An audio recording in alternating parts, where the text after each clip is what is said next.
Good evening and welcome to News Channel 8. I'm Jerome Aegean, and here's what's happening in our territory. The WAPA situation has now reached a critical stage. A new requirement that the Water and Power Authority must prepay for all its fuel purchases from Hovensa, as well as pay interest on all its balances. Meanwhile, VI officials are scrambling to meet the deadline, and if the deadline is not met, the Virgin Islands could be in the dark. News Channel 8's Lee Carl files this report. At an emergency executive meeting on Saturday, the Virgin Islands Water and Power Authority Board of Directors poured over a letter from Hovensa. It said, basically, that beginning August 15th, fuel would only be delivered per energy provider if the payment is made 48 hours in advance. In addition, a new stipulation, the letter from Hovensa, signed by Vice President and Government Affairs Alex Moorhead and Chief Financial Officer Michael Fennessy, also informed WAPA's Executive Director Hugo Hodge, Jr., that past due balances will be accruing interest at the prime lending rate quoted by Citibank. Possible reason behind Hovensa's recent move could be the authority's $39.8 million in payments owed and $11.9 million which is past due. Here is the Executive Director as he spoke about this matter. Michael Fennessy, the Chief Financial Officer, that basically indicated to the authority that from August 15th and forward, we will have to pay up to 48 hours in advance at a minimum before we receive a shipment of oil. And that the past due balance, which right now on Monday morning it will be $58.7 million, will accrue interest at prime.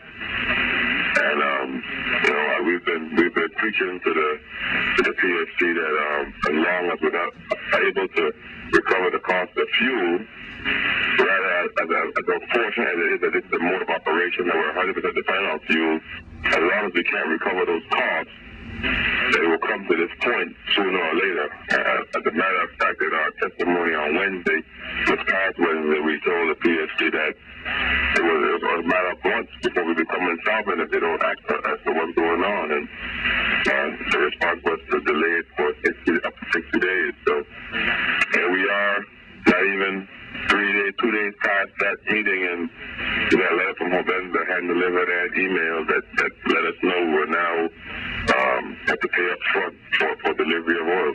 Or the past due balance is for the LEAC to recover the actual cost of fuel that is being incurred to generate the power needed for the territory.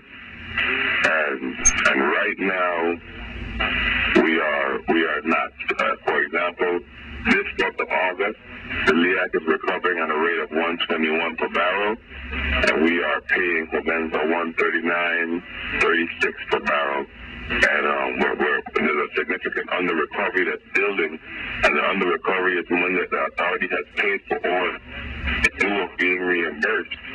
And that number is upwards close to $40 million now. And as long as this continues, and I could tell the PSC that at some point you have to make a tough decision.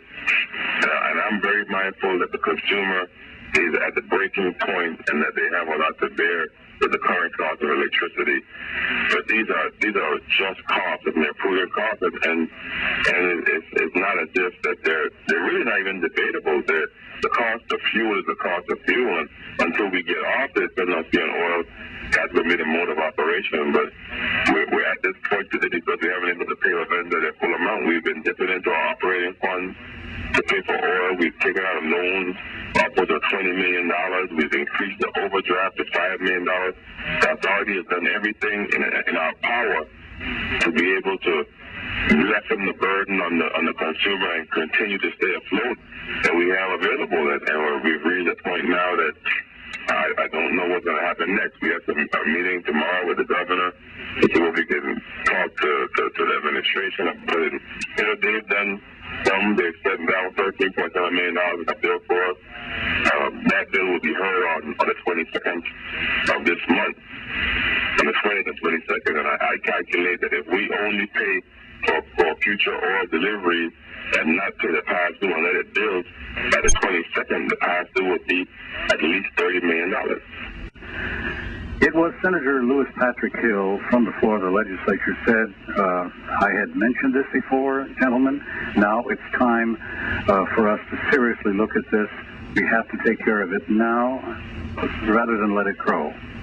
I've been saying this for several months, that the government, the legislature, and the executive branch must, at some point in time, provide a subsidy to WAPA.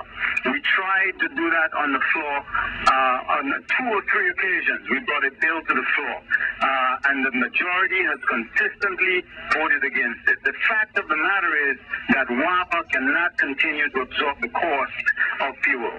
And since the consumer is not paying for it because the PSC has not allowed for the rate increase, and to a certain extent I agree with that, because I don't think we should land this on the back of the consumers either. I think that the government has resources.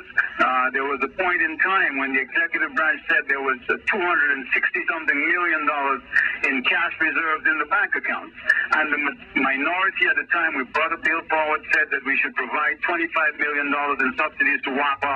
That idea was rejected at the time, but I want to say that I think we are back at the point where we must bring this initiative forward again, and I believe in the next sitting of the legislature, or the governor calls us in the special session, whatever it is, the government and the executive branch and the legislature must provide a subsidy to WAPA so that they can pay those bills, and we can prevent the PSC from raising the rates on the consumer, because clearly we shouldn't pass this on to the consumer. I think we have to provide a subsidy to WAPA. In St. Thomas, Lee Carl for News Channel 8.